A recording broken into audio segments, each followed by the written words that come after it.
So hey everybody, I just got this cute little stamp in from Bridges Monroe. It's called Birthday Bears, and I'm going to make a fun little birthday card with lots of bright and cheery colors for a little girl. The first thing I'm going to do though is I'm going to punch out a little section that this is actually going to rest on. And so I'm going to do this little guy right here, and then the one that says Make a Wish. And so I am measuring out which, I like this little scroll thing here, and I think this size here is the one I want to use. And this is just my makeshift storage for my dies. So this one's just too big. It gives you way too much room. But I like the one that's just below it, which is this guy. And I think this little guy will fit right in there just beautifully. So we're going to die cut that out. And let me go ahead and store these back in. And I do have a video about how to do this storage. This is just using some magnetic sheets and some little flaps I can stick in here, and it's just all resting in a little Heidi book. So easy to find what I want. I'm going to pull out my Cuttlebug, and all the papers I'm using are from Paper House Productions, and they're nice, bright, cheery, colorful papers. I thought would be really good. It came from a paper pad, but it has gotten, you know, I've pulled stuff, a ton of it from it, and so it's gotten lost about what it is. But I think here's the image of what it looks like. Now, the main card base that I'm using is going to be these Canvas Core craft cards. I like craft because pretty much anything can fit on it and it looks good. It doesn't matter that you don't have, I don't have maybe a good white that will match with this because I'm using, they don't sell just white paper. And I could use the back side of it, which I'm going to when it comes to using the white, but for the base of the card, I'm going to use my craft. So I know I need to punch this out, but I want to decide what I want to punch out. I'm going to make a grid card. So I think the first thing I'm going to do is go ahead and push this down and start cutting out the sections that I want to make on the grid on my paper. All right, so I'm also not sure which color I want to cut out my little die in. So I'm going to frame this out. I'm going to cut a series of squares, and this is 7 by 5.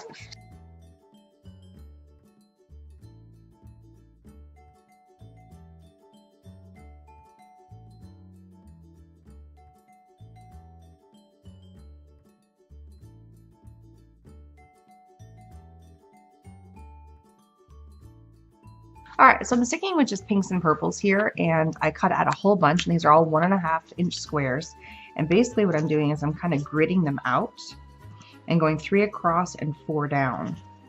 And I'm not sure if I'm going to use these or not. I'll have to see. I may in the corner because I like the idea of this as the background to my stamp. And I don't want to put replica colors next to each other. So I'm just kind of laying out where I think I might want them.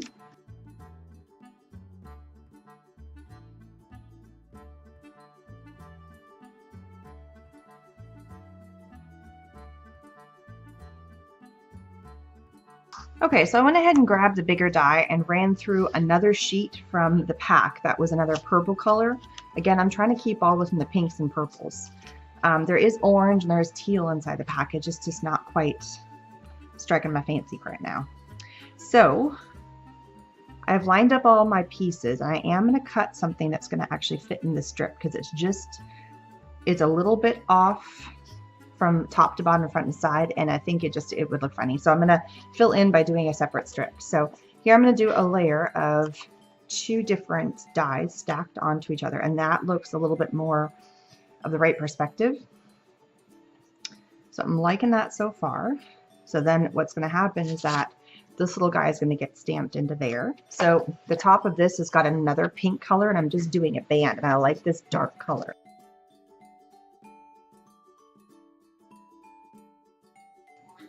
Okay, so see how I just have a little band right here? I don't want to add it in the middle because I feel like it would bisect. So that way this kind of fits along the band like it's meant to be there.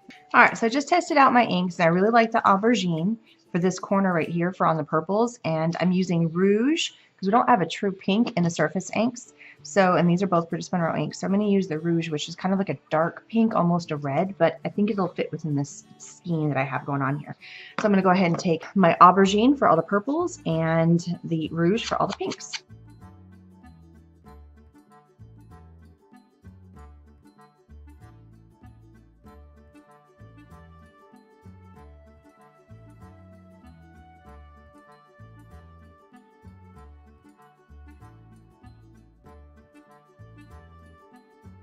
So I really love using my sticker maker for little pieces like this because it gets kind of annoying to take a tape runner and to get them into all those little nooks and crannies. For big sheets like this, when I'm gluing big sheets on big sheets, or if it's just, you know, if I'm trying to layer, I could have run this through too. But I do like my mega runner for that. And these are all Xyron stuff. So then I just take it and I push it down. And now they become stickers. They're a little bit repositionable at the very beginning.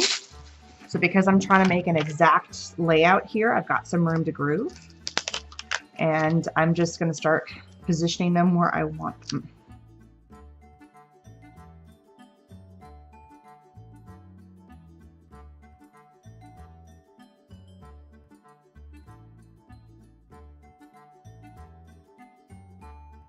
So what I'm doing right now is making some homemade pop dots with some cardboard. I'm just running it through both directions. The little piece of cardboard through my sticker maker. That way both sides are sticky. I should have just torn that, but I'm lazy. And so now on both sides, I've got homemade sticky. And so I can just cut this out as I need it. And I'm going to pop this up. So I'm just going to cut off a section here. And you can see I've already also done the stamp of the little bear with the cupcake and the Make-A-Wish and the detail ink. That pull off the back. Very pink and purple card, let me tell you.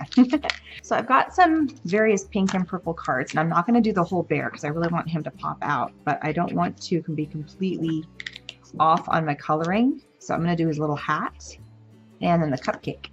I think I like this guy right here. So I'm going to do his little hat.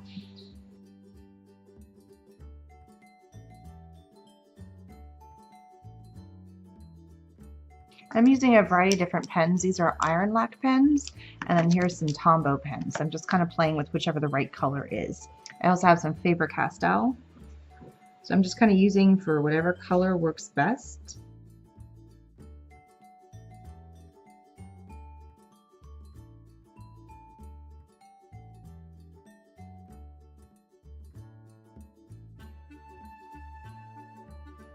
So for this, I just cut it out and I made sure that I kind of fit all the word. I inked it in the purple just to kind of make it pop out.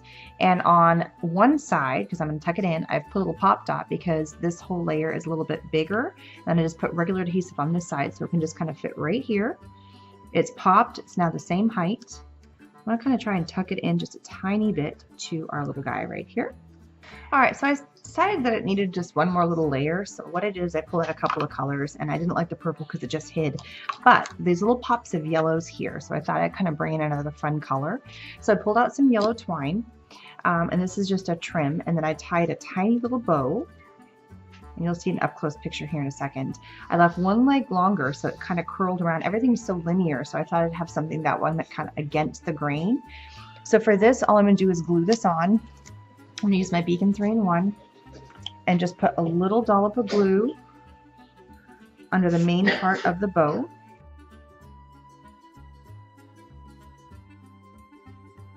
I just did a little tack here, here, here, and then under here of just a little bit of glue just to keep it kind of secure. So there we go, my cute little card all layered up with an extra little bow kind of added at the end because it felt like I needed one more little thing. So thanks so much. Please subscribe. Talk to you again soon. Bye-bye.